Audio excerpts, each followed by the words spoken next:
Vicenç Lozano, benvingut en aquest espai del podcast de l'Agència Flama. Moltes gràcies i felicitats per l'aniversari de l'agència. Gràcies. Aquest cicle d'entrevistes el comencem preguntant als nostres convidats què feien fa 20 anys, que va ser l'any 2005 quan es va crear l'agència. Què feia Vicenç Lozano professionalment? Va coincidir, aquella època va coincidir amb el conclave que va acabar elegint el cardenal Ratzinger com a Benet XVI. Vull dir, veníem d'un període, d'un pontificat ultraconservador, que va ser el pontificat del papa Joan Paul II, i el continuisme que tothom tenia clar en aquell moment, que seria el cardenal Ratzinger, va ser així durant els 7 anys del pontificat del papa alemany. Com va ser aquella cobertura? La va fer per TV3? Sí, la vaig fer per TV3, vull dir, ja portava molts anys treballant per TV3 en el pontificat del papa Joan Paul II, i he continuat treballant fins a l'any 2020 amb TV3, vull dir, continuo acreditat al Vaticà, escric llibres, etc. Vull dir, participo en tertúlies i faig conferències sobre els temes de les intrigues i del poder del Vaticà, que és el que més m'interessa a mi.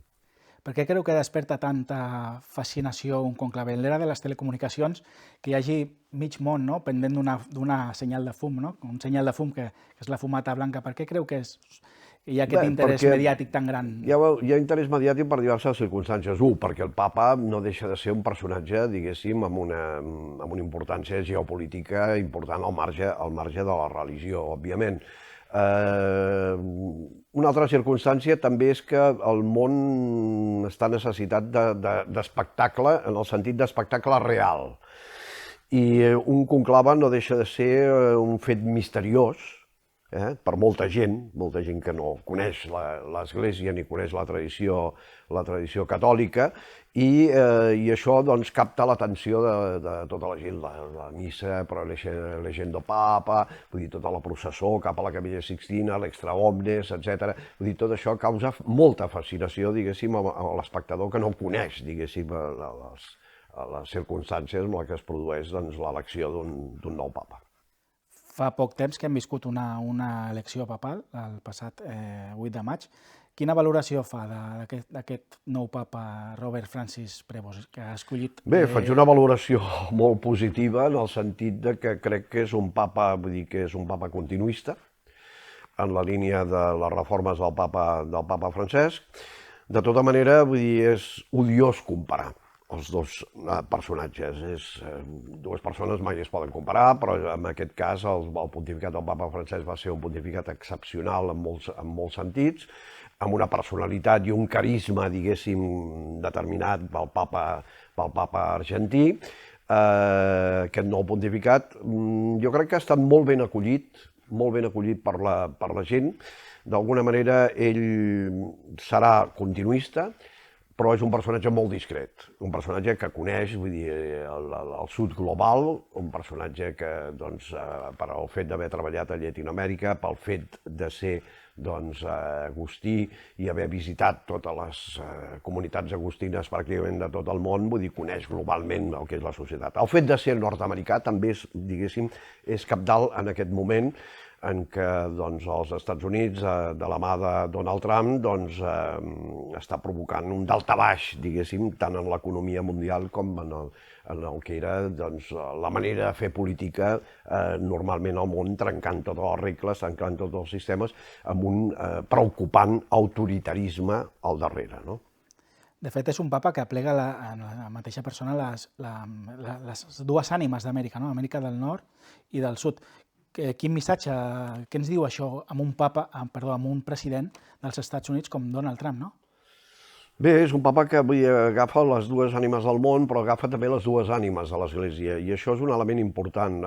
Pensem que l'episcopat nord-americà ha fet campanya per Donald Trump. Va fer campanya per Donald Trump quan va arribar per primera vegada a la Casa Blanca i ha tornat a fer campanya per Donald Trump en aquests moments, criticant d'una manera brutal a Joe Biden, que recordem va ser el segon vicepresident nord-americà catòlic dels Estats Units, fins al punt que el volien excomunicar pel tema del divorci, pel tema de l'avortament, etc. I el papa Francesc s'hi va ficar pel mig i va dir prou de fer política, no anem pel bon camí. Una església que ha estat molt bel·ligerant durant aquests 12 anys de pontificat del papa Francesc, que ha tallat els fons econòmics del Vaticà, que representen un 30% dels fons que rep econòmics del Vaticà l'església nord-americana, els va tallar, i l'elecció de Robert Francis Prevost com a Lleó XIV jo crec que suposa establir ponts de diàleg i de que aquests diners acabin tornant a fluir cap al Vaticà, perquè el Vaticà està en un problema de dèficit important que pot portar a una fallida. Aquest va ser un element clau. A veure, jo vaig seguir molt el conclave i tenia molt bona relació amb els assessors de Robert Francis Prevost. De fet, vaig ser el primer periodista que em vaig aventurar a dir que aquest cardenal, que pràcticament no apareixia a les travesses, seria el nou papa. Coneixia molt bé l'estratègia. Pensem que hi havia dos personatges, que eren Pietro Parolin, que va acabar representant i va ser el candidat del sector més ultraconservador de l'Església, del sector més tradicionalista, i l'altre candidat era el cardenal Tagle, el cardenal filipí, que seguia i sempre ha seguit fil per randa, diguéssim, la filosofia i el pontificat del papa Francesc. Teníem clar que aquests dos personatges no podien assolir els 89 vots necessaris a la Capella Sixtina, i, per tant, l'estratègia que va seguir, diguéssim, els reformistes va ser una estratègia que va tapar, i molt, el que jo ja aventurava en el llibre Vatican Gate, que era la manipulació del conclave. Des de feia anys als Estats Units s'estava elaborant un informe anomenat Red Hat Report, que el que pretenia era desqualificar els cardenals de la línia, diguéssim, més reformista, de cara a treure'ls fora de la cursa pel pontificat. Aquests dossiers es van distribuir amb un conclave que per primera vegada era un conclave amb molts cardenals vinguts de la perifèria de l'Església que desconeixien tots els intríngulis, els laberints del que suposa, les intrigues, el poder del que significa el propi Vaticà, i que eren, per tant, molt manipulables. Eren manipulables en els dos sentits. Com es va convèncer els cardenals tradicionalistes, però moderats, que mai havien insultat el papa Francesc, que mai l'havien definit d'heretge, que mai l'havien desqualificat en el sentit de titllar-lo de comunista, de ser fins i tot l'anticrist, l'home que volia destruir l'Església Catòlica. Estem parlant del cardenal Müller, estem parlant del cardenal Sarà i d'altres que van contribuir en aquesta guerra oberta i aquest complot, que jo explico també a Vatican Gate, que va unir els cardenals més tradicionalistes de l'Església amb l'extrema dreta internacional, diguéssim, per treure's de sobre un personatge que molestava. Un personatge que era una pedra a la sabata en el projecte neoliberal i neofeixista que estem veient com avança en aquests moments al món. Això, realment, a la tercera votació va ser on va sortir aquest tapat, que era el cardenal nord-americà, i immediatament ja els candidats més moderats també li van acabar donant suport perquè solucionés el tema econòmic de l'Església nord-americana amb el Vaticà, entre altres elements, i davant d'una figura que doctrinalment recupera molta part de la litúrgia i molta part, diguéssim, de la tradició que el papa Francesc havia rebutjat. I aquest element ha estat un element que, en definitiva, ha estat bàsic per veure l'acollida que ha tingut el nou papa Lleó XIV, per part de sectors moderats, tradicionalistes moderats, no els sectors que han quedat definitivament arraconats. Pietro Parolin jo crec que serà cessat en les pròximes setmanes o mesos. com a secretari d'Estat i aquest sector de l'Església, diguéssim, més ranci, més ultratradicionalista, més ultraconservador, ha quedat absolutament, ha perdut la batalla. I això és un element important, no hem de confondre la gent. Hi ha molta gent que es confon, no, és que el nou papa torna a portar els abillaments que portava Benet XVI, diu coses en llatí, etc. Sí, però això és peccata minuta, diguéssim. És un papa que callarà més, xerrarà menys que el que parlava, que el que deia l'argentí, però que jo crec que treballarà molt. Treballarà molt per unificar, per aconseguir una unitat de l'Església i per establir ponts de diàleg a nivell social i a nivell internacional en una època complexa de guerres i d'autoritarisme al món. Es diu que serà un papa que haurà de fer equilibris molt delicats, no? Perquè haurà d'afavorir el progrés de l'Església, però sense trencar l'unitat, que és un aspecte en què ell ha fet molt d'èmfasi. No? Com creu que seran aquests equilibris? Seran complexes, realment, ara fa poc que el papa Lleó XIV és al capdavant de l'Església Catòlica. Veurem com es van produint enfrontaments que seran inevitables, moltes vegades amb els sectors més tradicionalistes que donen suport a una figura com la de Donald Trump.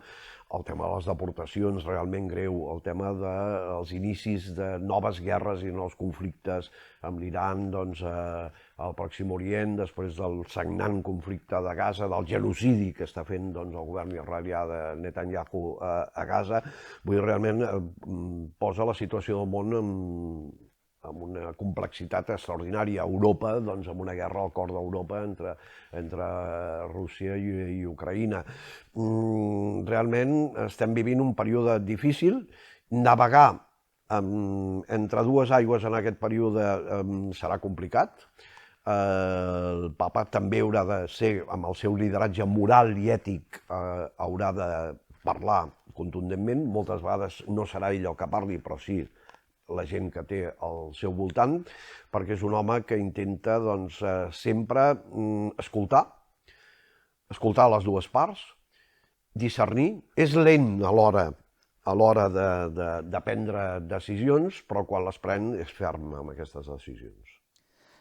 Pel que fa al convuls escenari internacional amb tants conflictes sagnants com apuntaves, el Vaticà es destaca per una diplomàcia que treballa de manera discreta però molt persistent també per la pau. Creu que en aquest escenari actual es pot sentir impotent davant la barbàrie que s'està produint? Però el papa francès ja es va sentir bastant impotent amb el conflicte de Gaza, es va sentir bastant impotent amb el conflicte d'Ucraïna, perquè sobretot el president Vladimir Putin es va negar sempre a seure's en una taula de converses. El papa Lleó XIV ja ha pogut parlar amb Vladimir Putin, això és un fet important de cara a establir com a mínim una treva i una treva que porti a unes negociacions i que pugui encaminar-se cap a una pau definitiva entre Ucraïna i Rússia. Aquest és un element important. El Pròxim Orient és molt més complex perquè hi ha molts més actors, diguéssim, al voltant del que sempre ha estat el conflicte israeliano-palestí, i la complexitat és màxima. Però no oblidem que el papa, a través de la via religiosa, a través de la via ecumènica, a través dels seus contactes, intentarà, diguéssim, de totes, establir ponts de diàleg, establir ponts d'acords i establir, en definitiva, moltes coses que el papa Francesc, amb tot el seu bon criteri, no va aconseguir fer, moltes vegades per aquesta bel·ligerància que ell també tenia amb determinades coses, una bel·ligerància absolutament justificada des dels principis de l'Evangeli, però que era un tarannà molt diferent. I ara potser aquest papa, que jo crec que és el papa adequat per aquest moment del segle XXI, el Lleó XIV, jo crec que té la possibilitat de ser respectat, de ser escoltat i de com a mínim fer por també a determinades àrees de poder que consideren que poden fer i desfer i convertir les democràcies en dictadures. Vicenç Lozano ha publicat 2 llibres periodístics sobre el Vaticà, Intrigues i poder al Vaticà, que els tenim aquí, i Vatican Gate, i ara em consta que en prepara un tercer. Què em podria explicar, què ens podria avançar sobre aquesta tercera obra que tancaria aquesta trilogia, diguem?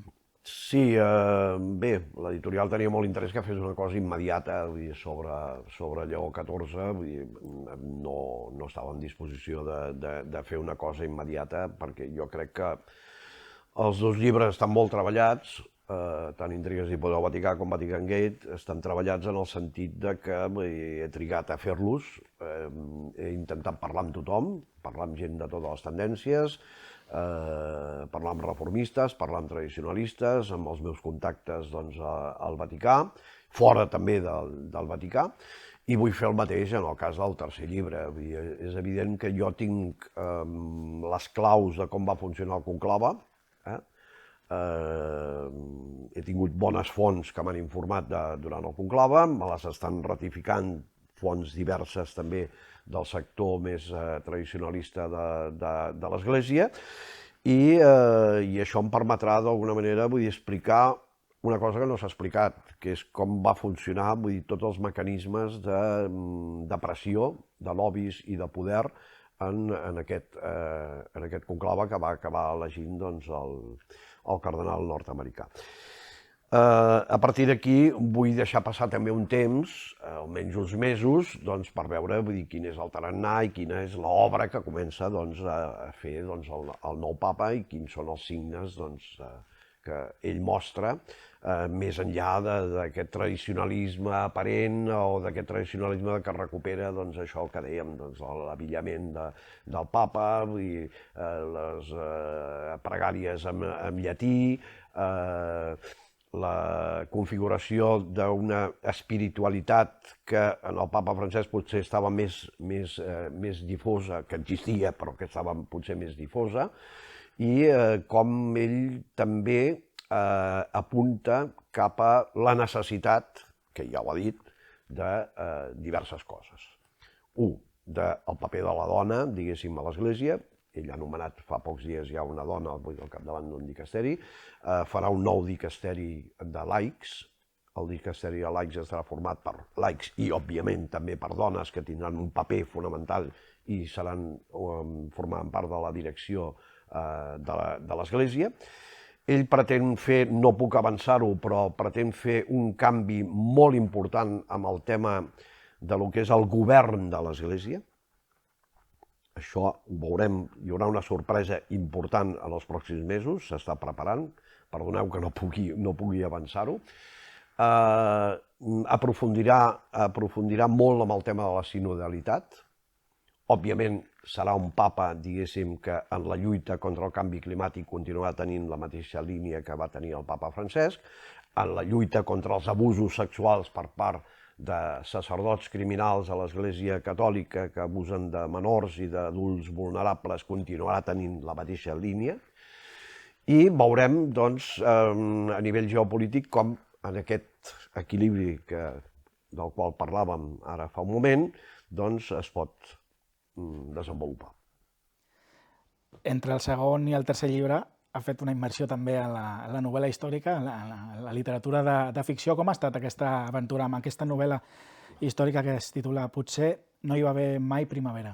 Sí, mira, va ser quan vaig acabar el primer llibre, Intrigues i poder al Vaticà, per entretenimiento i per ganes d'escriure vaig començar a investigar sobre un tema que jo sempre havia volgut llegir. Jo sempre havia volgut llegir una novel·la o un llibre d'història sobre la Barcelona republicana. Hi ha molt poca cosa publicada sobre aquest tema. Hi ha molta literatura sobre la Guerra Civil, sobre el franquisme, sobre el postfranquisme, però sobre aquest període tan curt i tan fecund a nivell legislatiu i a nivell de canvis importants hi ha molt poca cosa. Evidentment, la República va representar, i d'aquí ve el títol, Potser no hi va haver mai primavera, va representar una primavera, un esclat de joia, un esclat d'alegria, un esclat de llibertat per la gent que venien d'una dictadura, però per altra gent va significar també, vull dir, els inicis del que va acabar sent doncs, el cop d'estat del 18 de juliol del 36 i definitivament la Guerra Civil i els 40 anys de dictadura per la poca entesa, sobretot també per l'anticlericalisme, per la posició, diguéssim, de comunistes i anarquistes en contra de l'Església, etc. És una novel·la, en definitiva, que un 90% dels fets són absolutament reals. Els personatges que intervenen són reals, són els presidents de la Generalitat, Macià i Companys, és Cambó, hi ha Federico García Lorca, hi ha la gran actriu Margarida Xirgu, hi ha una dona empoderada com Isabel Llorach, mecenes d'artistes doncs, a Catalunya, i els personatges de ficció que s'emboliquen amb aquests personatges reals, la novel·la són estereotips de l'època. Són dues famílies, una família burgesa de Sant Gervasi, propietària de fàbriques tèxtils al Poble Nou, i els obrers que treballen en aquestes fàbriques. Per fer què? Per fotografiar aquesta Barcelona republicana en tots els sentits, en tots els sentits. En el sentit de veure la vida quotidiana tant de les classes burgeses, les festes que feien doncs, les seves mansions, els grans hotels de Barcelona, els dinars aquests de 12 pessetes que valien un restaurant, pensem que un sou mitjà estava al voltant de 17 pessetes en aquell moment, hi havia doncs, menús de 12 pessetes en grans restaurants a Barcelona, però també les festes populars, les festes dels envelats, les festes de Gràcia, les festes dels barris,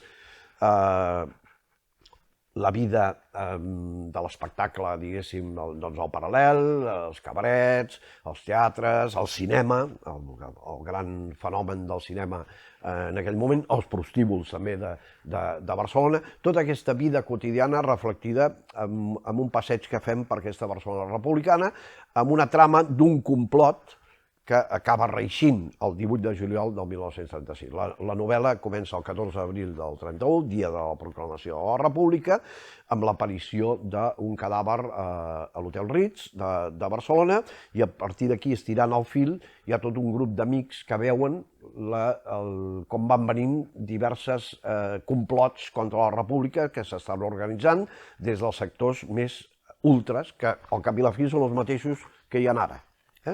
És a dir, l'exèrcit, la judicatura, tot el sector de la dreta més radical i l'extrema dreta, els sectors financers i tal com aposten per vies autoritàries. La República va néixer en un moment molt difícil, no va tenir suport, va néixer en el moment de l'ascens del feixisme a Itàlia i del nazisme després a Alemanya, i la novel·la no deixa de ser un thriller, una novel·la espies, una novel·la negra, en la qual els espies nazis, feixistes i els espies de la Santa Aliança del Vaticà col·laboren per fer possible que acabi triomfant aquest cop d'estat. Amb l'ajuda del bisbe Irurita, del cardenal Segura, que era una gran figura, diguéssim, antirepublicana, doncs, mà dreta del papa Pius XI a Espanya.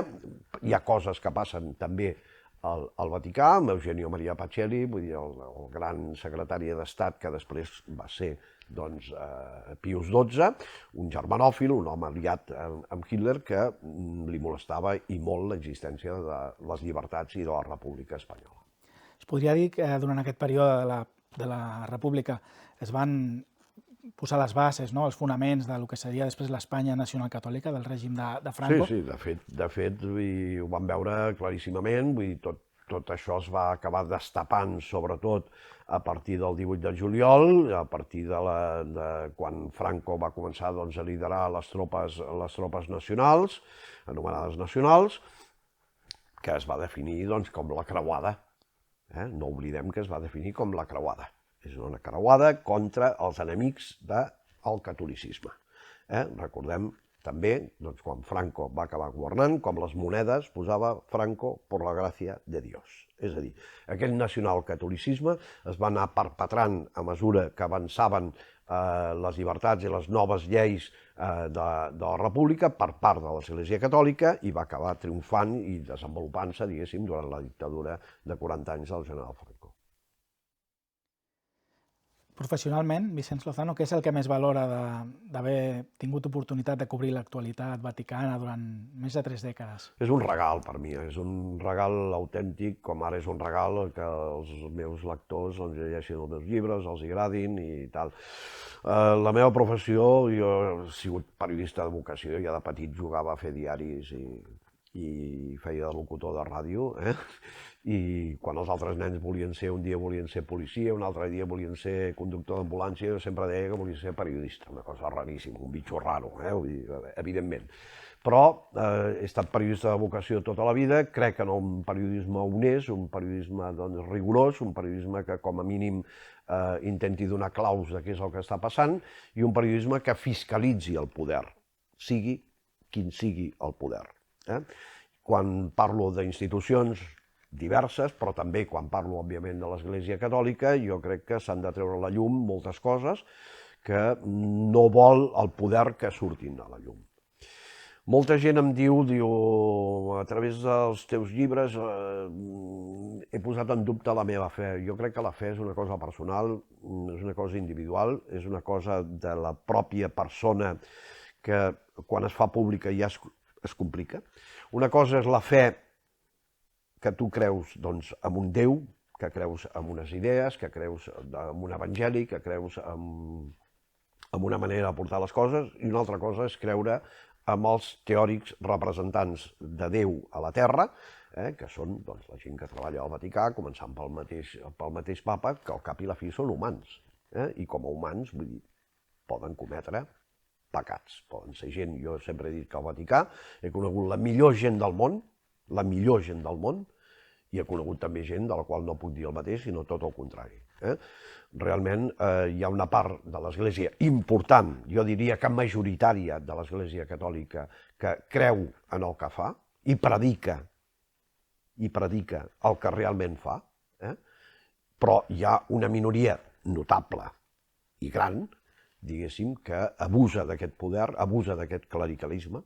Recordem que el papa tenia la línia posada, diguéssim, contra el clericalisme, que no és altra cosa que l'abús de poder a l'Església, abús de poder econòmic, abús de poder autoritari, abús de poder sexual també, i això ho hem vist. Hi ha gent que s'ha tirat cap a aquest cantó, i jo crec que això ha de sortir a la llum, s'ha de condemnar, s'ha de parlar d'aquests temes. Només coneixent la realitat d'una institució serem capaços de canviar aquesta institució. I la realitat a vegades és dura, supera la ficció. Hi ha molta ficció sobre el Vaticà, però la realitat que jo he descobert al Vaticà supera molt a la ficció, i crec que s'ha d'exposar perquè l'única manera de solucionar-ho és coneixent-la a fons.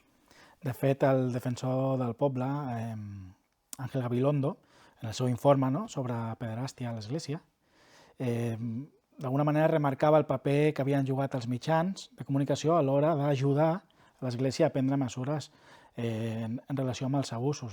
És a dir, els mitjans, aquesta fiscalització també ha servit, malgrat que pesi alguns, per esperonar l'Església a buscar solucions. Sí, evidentment. Aquí hem tingut els 3 pontificats que jo he conegut, ara el quart ja, de Lleó XIV, el pontificat de Joan Pau II, que van cobrir, diguem-ho claríssim, els abusos sexuals a l'Església, començant per Marcial Maciel, el fundador dels Legionaris de Crist, amb tots els seus problemes de pederàstia, la seva malaltia, absolutament horrible, que va provocar molt de mal amb desenes de criatures, dels seus seminaris i de les seves escoles. Ell no ho va protegir. Benet XVI què va fer? Benet XVI, la meitat del seu pontificat, va decretar la tolerància zero amb el tema de la pederàstia. No va tenir temps tampoc, amb el seu curt pontificat, de fer gairebé res més. El papa que va posar el fil a l'agulla amb aquest tema, que va convocar una cimera sobre els abusos al Vaticà, on per primera vegada vaig veure plorar cardenals a l'Església Catòlica sentint els esgarrifosos testimonis de víctimes de sacerdots pederastes arreu del món. És que no ho coneixien? Sí, però hi havia una tradició, i el papa Francesc va parlar de la tradició dels abusos sexuals a l'Església, de que formava part de la cultura de la pròpia Església. s'han produït casos esgarrifosos de seminaris on doncs, els seminaristes van rebre abusos sexuals per part dels directius i quan alguns d'aquests nanos acaben sent directius d'aquell mateix seminari, doncs tornen a repetir el mateix rol, el mateix d'allò. Vull dir, realment això és complicat. El papa Francesc va col·locar el bisbe Scicluna i Jordi Bartomeu com a investigadors, juntament amb tot un equip de la Congregació de la Fe, per investigar a fons el tema dels abusos sexuals. No oblidem que el papa Francesc, que es va equivocar quan va anar a Xile i va beneir els bisbes que havien tolerat i havien encobert els abusos sexuals, quan va tornar al Vaticà es va trobar un informe fet per Jordi Bartomeu, entre d'altres, que era la cúpula de l'església xilena, en definitiva, i va acabar decapitant tota la cúpula de l'església xilena. 3 dies abans de morir va firmar la fi del sodalicio, de la vida cristiana al Perú, una associació, una congregació criminal que abusava sexualment i econòmicament de famílies i de criatures, no només al Perú, sinó a gran part de Llatinoamèrica, on les principals escoles privades són, doncs, moltes d'elles del sodalicio, sobretot al Perú. El papa els va aniquilar, i ara s'està treballant en aquesta aniquilació per veure què passa amb tot el patrimoni d'aquesta organització, etc. Bé, és una església que per primera vegada actua contra la gent, contra les ovelles negres que té aquesta església. I això ja és un element important i s'ha fet gràcies també a l'ajut, òbviament, dels periodistes que han tret a la llum aquests temes. Vicenç Lozano, un eclesiàstic es jubila canònicament als 75 anys, però després continua fent serveis. No sé si amb el periodisme també passa una mica això. Un es pot jubilar, vostè està jubilat de TV3, però continua molt actiu, continua fent conferències, escrivint llibres. Com veu el tema de la jubilació? Ara és una oportunitat també per... Hi ha un paper que diu que estic jubilat. Jo quan miro la gent del matí, quan em llevo, dic, estic jubilat? Ho poso en dubte, perquè realment no és així. Jo intento seguir actiu, som periodista, com us deia, de vocació, i per tant, per mi el periodisme no s'acabarà fins al dia que pugui deixar d'escriure o que em mori, i per tant, per mi és la meva feina, la meva manera de viure, i busco finestres constantment per poder expressar el que sé, el que he descobert, el que he investigat, el que he escrit, en definitiva, sobre el Vaticà i sobre molts altres temes també que en aquest moment em preocupen, com és la situació d'aquests populismes o neofeixismes que estan pujant al món. És a dir, de jubilat, poca cosa. Com es defineix vostè des del punt de vista de les creences? És cristià, és agnòstic, és ateu, és un buscador? A veure, això és un tema molt personal, que jo crec que no em fa vergonya dir-ho. Jo soc catòlic, batejat com a catòlic, però soc una persona que ha anat derivant cap a l'agnosticisme, en el sentit que a mi no em representa cap partit polític, no em representa cap associació, doncs tampoc em representa cap església. Sí que tinc interès com a cultura i com a tradició catòlica, que en definitiva, no deixo de ser fill del catolicisme, com són tota la gent batejada que hi ha al món, i formem part d'una cultura tradicional d'això. El meu interès sobre el Vaticà a nivell professional ha estat aquest, i continua sent aquest.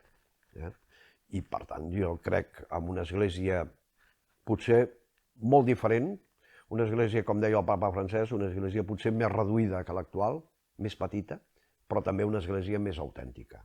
Una església que, en definitiva, faci seva d'una vegada per totes, o faci seus els principis de l'Evangeli, i que només amb els principis de l'Evangeli la línia de l'Església ja, diguéssim, combrega i molt amb les idees que jo puc tenir i que altra gent, que no som gent d'Església, pot tenir al món.